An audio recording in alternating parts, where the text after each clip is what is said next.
Hi guys, welcome to my video. I'm going to be showing you the steps to disassemble the 6-speed transmission out of an Evo 9 or 8 JDM. So the transmission code is W6AA, and it's a bit tricky to get this one apart. There's no real resource online either, so I thought I'd make this video. So to get started, you need to take the shifter mechanism off. You take it off with just the bolts here, and then there's another bolt back here that you have to take out, and then you should just be able to pull that out. Next, to get the transmission ready to take apart the cases for the bell housing and the gear case, you'll have these indent screws we need to take out, so 1 and 2. And yeah, so after you take those out, you can take the bolts out as well, so all these transmission case bolts. And then the last step to get this case off is there's a ball plug up here. You have to kind of pry this off. I've mangled mine in the process, but you can still buy OEM ones of these, so yeah.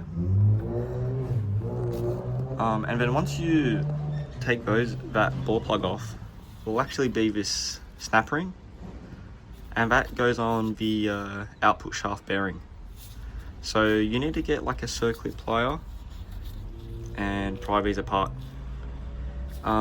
If you don't see this tab here, where you can see, it's a bit hard to see because I have the shim in the way, but you'll see there's the other part of that snap ring, a little indent in there where you can get your little tool in. And then you just use the tool and you press those open, and once those are pressed open, you should be able to pull the gearbox off, the case off. You will need to hit it with a mallet a few times, and try not to pry it from here, as it is aluminium and it will damage it. So just be careful, take your time, and yeah. So I'll just get this off real quick. Okay, so once you got the gearbox case off, you might have these plastic oil guides, or this is for the vent, I think, fall off. These actually go on the gear case, not the bell housing. So this one goes up here. You can see there's the two holes for the plastic to slot into. You also have this oil guide plastic here. Try not to break these, as I think these are pretty expensive. I think this one's around 70 Australian dollars, and I think this one's about the same. So try not to break those. And they're not easy to find and buy. Okay, so once you get that case off, you should have access to everything, or you will have access to everything. So just an explanation: this is your input shaft, and this is your output shaft, and then here's your diff. The parts for this output shaft cannot be bought separately from Mitsubishi. You have to buy the entire output shaft. Yeah, so this bearing you actually can't buy separately. I've seen Jack's Transmission sells them in the US, but you can't source it from the supplier or dealer. Yeah, especially because it's got this snap ring groove that you need for the actual gear set to be in alignment. You'll realize that once you take that snap ring off and the case is off, the bearing is now touching this gear here. I don't know if this is how it's meant to be from factory, but I saw someone online also had this issue, so I'd assume it is. So if you push this up, you can see it's no longer touching. Wait. Anyways, this output shaft, once you put the snap ring on, will actually just slightly pull it up like that. Now the gears are in alignment. Alright, and to get the gear sets out, you actually need to take these shifter shaft select rods. So to get these off, you have more D10 ball plugs with springs, one here, one here. So you take this bolt off, there'll be a spring, as you can see there, the dowel, and there'll be a metal ball on the end. And also here, you have a spring inverter, dowel, ball. Then after you take those out, you'd want to take this reverse pendulum off. And this shaft and fork back here on the reverse shaft should just come out.